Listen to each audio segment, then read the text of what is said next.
It started as a simple visit to my friend's house, but when his mother smiled and said, "Promise me you'll tell no one," I realized some moments aren't meant to be shared, only remembered.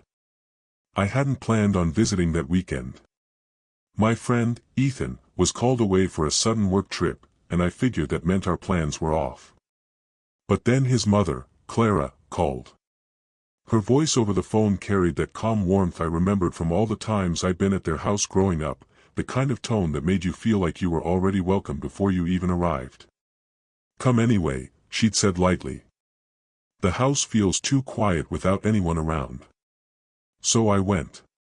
It was late afternoon when I pulled up the familiar gravel driveway. The sun hung low, brushing the tops of the trees in gold. I remember how the air smelled: cut grass, a hint of jasmine from her garden. When I rang the bell, I half expected the same woman I'd known for years, Ethan's mom, friendly and composed. But when the door opened, something felt different. Clara stood there barefoot, her hair loose, the faintest trace of flour on her cheek as if I'd caught her mid-baking. She smiled, not the polite, practiced smile I was used to, but one that reached her eyes and lingered. For a moment, I forgot to speak.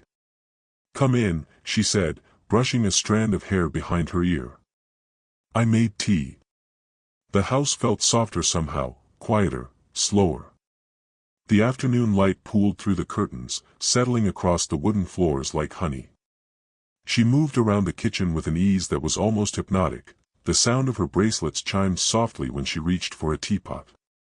The scent of chamomile and citrus filled the air. We talked about ordinary things: work, the weather, Ethan's trip, but underneath it all was something unspoken. Her eyes lingered when I answered, as if she was studying me, measuring the years since she'd last really looked. "Feels strange," she said after a moment, smiling faintly. "The house is too quiet these days." There was a pause. I wanted to say something comforting, but all I managed was, "It still feels the same to me." She looked at me then, really looked. "That's kind of you to say." Her voice softened, and for a second, I saw a flicker of something behind her calm expression, not sadness exactly, but something close. As she handed me the cup, our fingers brushed. A simple touch, yet the warmth of it lingered longer than it should have. Neither of us mentioned it, but the silence that followed wasn't empty. It felt alive, charged, like the air before a storm. I didn't know it yet, but that quiet invitation, her smile, her tea, her loneliness, was the beginning of something I'd never be able to forget. "Dinner was supposed to be simple, leftovers," she said, waving off my offer to help. But by the time I sat down at the table, it looked anything but casual. Roasted vegetables, a bottle of red wine already breathing on the counter, soft jazz humming from a small speaker near the window. It felt intentional, though she never said so. Clara moved around the kitchen with quiet confidence, the kind that comes from years of knowing exactly how to make others comfortable. Yet beneath that grace, I sensed something else: restlessness, maybe. Or longing. When she sat down across from me, she let out a small sigh, almost as if she was relieved I hadn't left yet. "I don't usually cook for just myself," she said, offering a self-conscious smile. "Feels strange setting the table for one." There was a pause before I answered. "Then I'm glad I came." Her eyes lifted at that, a faint spark in them, quickly hidden behind a polite laugh. For a while, the conversation drifted easily: old stories about Ethan, small details from my new job, the movie she'd watched last night. But with every refill of wine, the space between our words grew slower, softer. At one point, she leaned her chin on her hand and studied me. "You've changed," she said quietly. "You used to be so shy when you were younger." I laughed, trying to play it off, but something about the way she said it, almost tenderly, caught me off guard. "Maybe I still am," I admitted. Her smile lingered. "No," she whispered, shaking her head. "Not anymore." The air in the room shifted then, subtle, but impossible to ignore. The faint hum of the refrigerator, the clink of her ring against her glass, even the rhythm of our breathing seemed to sync. When she reached to hand me the bowl of vegetables, our fingers brushed again. This time, neither of us pulled away. The touch was small, the kind of thing anyone else might overlook, but it carried weight. The warmth of her skin against mine, the softness of her hand, it wasn't accidental. For a moment, neither of us spoke. The sound of rain began tapping softly against the windows, as if the night itself was listening. Finally, she broke the silence, her voice low. "It's nice having someone to talk to again." I nodded, unable to find the right words. I wanted to say me too, but the truth was, what I felt went beyond conversation. It was something deeper, a quiet awareness that this evening, and this woman, were already becoming something I couldn't easily step away from. The storm arrived just as dinner ended, the kind that announces itself first with distant thunder, then sweeps in before you can close the windows. The first raindrop struck the glass with soft, uneven taps, and within minutes the sky broke open. Clara stood by the kitchen window, watching it with a small smile. "It's been so dry lately," she murmured. "We needed this." Her voice was calm, but the light had changed, the golden tones of the evening replaced by deep blues and shifting shadows. When the lights flickered once, she glanced at me, half amused, half uncertain. "I should probably find some candles, just in case." I followed her through the hallway as she searched for matches. The house, so familiar in daylight, now felt different, quieter, more intimate. Every creak of the floorboards echoed a little louder. When she struck the match, its small flame painted her face in soft amber light, and I realized just how close we were standing. "There," she said, lighting one candle, then another. "Much better, don't you think?" I nodded, though the word better didn't feel right. "Different, maybe. Closer." We settled into the living room, the rain growing heavier outside, wind humming through the trees. She pulled a thick blanket from the arm of the couch and draped it across her lap. I sat beside her, careful at first to leave a polite distance. But as the thunder rolled again, she shifted, tugging the edge of the blanket toward me. "You'll freeze sitting over there," she teased gently. It was such a small gesture, yet it carried warmth that spread faster than the candlelight. The blanket brushed my knee, her hand, light and sure, adjusted it over my leg. I could feel the faint tremor in her fingers before she withdrew them. The air between us grew quiet, not uncomfortable, just full. The rhythm of the rain became the only sound, steady and hypnotic. She spoke again, softer now. "When Ethan was little, he used to hide under this very blanket whenever it stormed. Said it made him feel safe." I smiled. "It still works," I said, and she laughed, the sound so genuine it eased something in my chest. A flash of lightning lit up the room, followed by a low rumble that seemed to shake the floor. Without thinking, she reached for my arm. Just for balance, maybe. But when she didn't let go right away, I didn't move either. The candlelight wavered between us, shadows moving across her face. Outside, the rain kept falling, but inside the silence grew thicker, charged, fragile, and alive. Neither of us spoke. The storm, it seemed, had found its way indoors. The rain softened sometime after midnight, falling now in steady whispers against the windows. The storm had settled, but the quiet it left behind felt heavier, like the whole house was holding its breath. The candles burned lower, their flames small and steady, casting a soft amber glow over everything. Clara sat beside me on the couch, legs drawn up beneath her, her wine glass untouched on the coffee table. She stared at the flickering light for a long time before she spoke.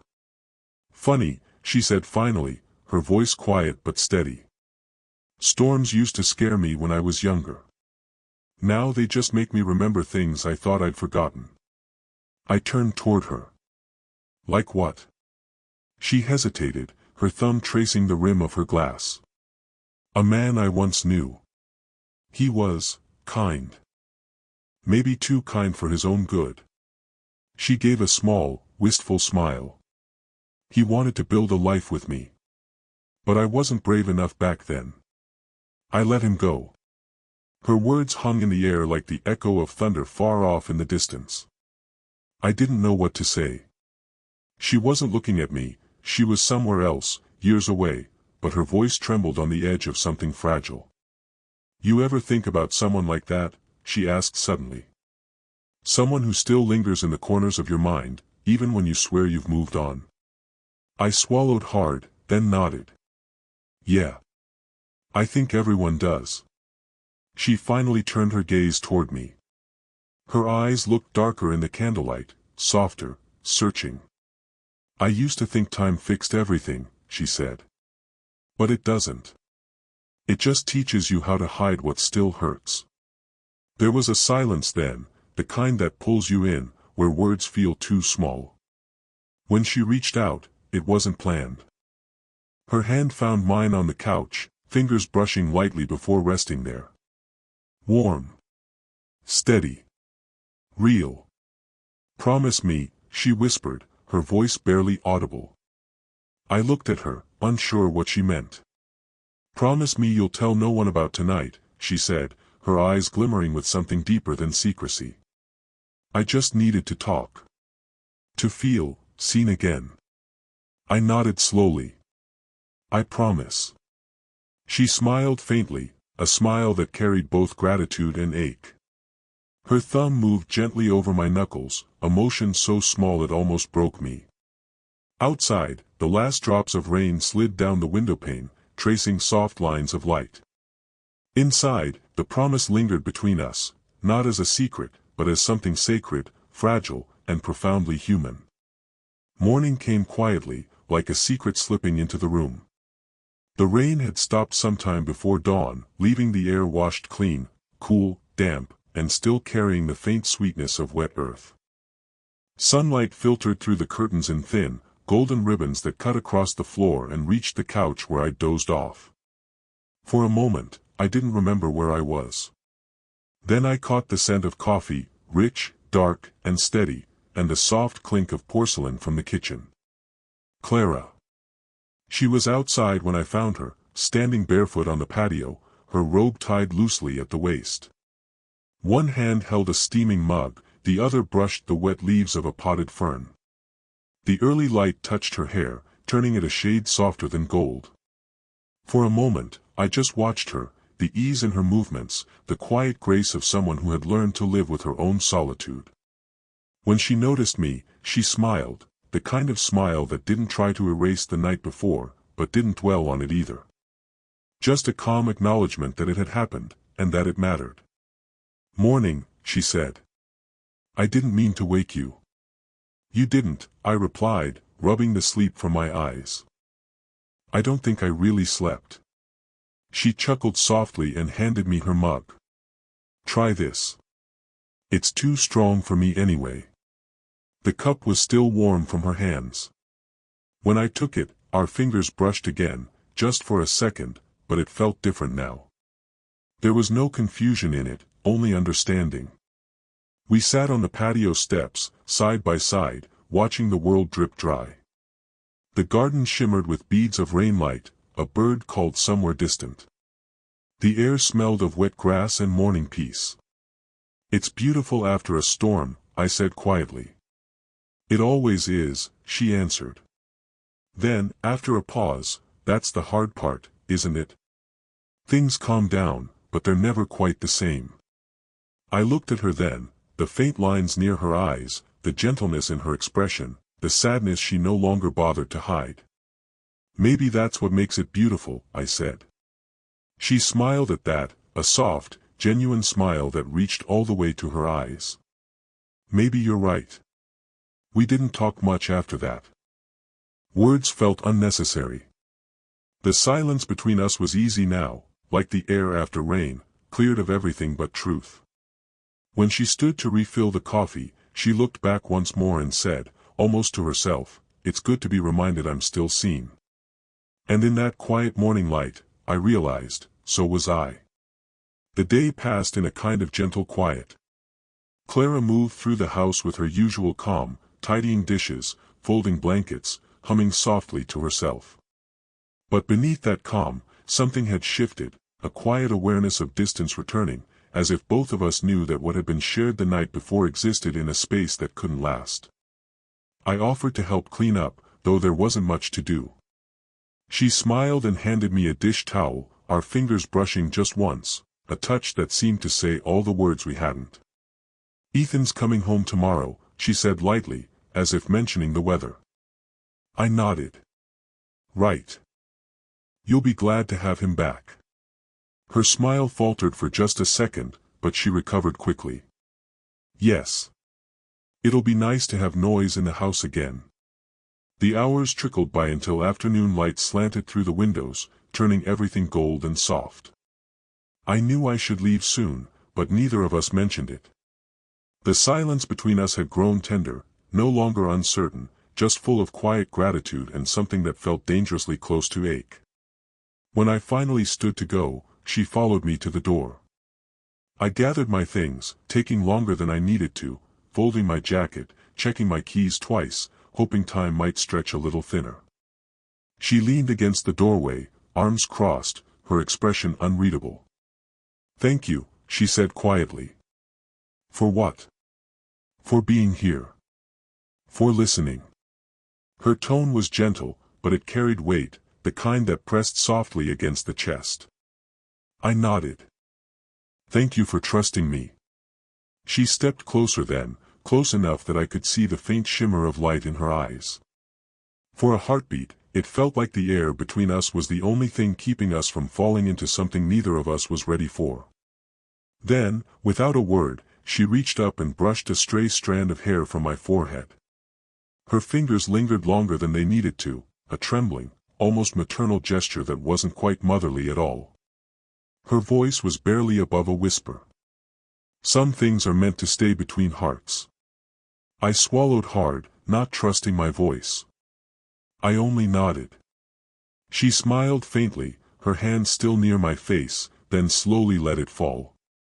As I stepped outside, the late sun caught in her hair, and for a moment, she looked both strong and heartbreakingly fragile. I walked to my car without looking back, not because I didn't want to, but because I knew if I did, I might not be able to leave. It's strange, the way memories soften over time. The edges blur, the details fade, but certain moments, certain feelings, stay sharp, as if the heart refuses to let them go.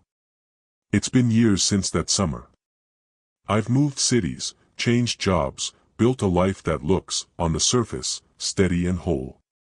But every now and then, when it rains the way it did that night, I find myself thinking of her, of Clara, and the quiet world we shared for those few, suspended days.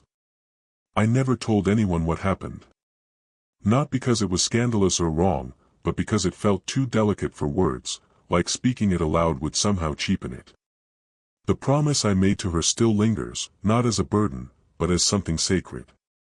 A thread that time couldn't fray.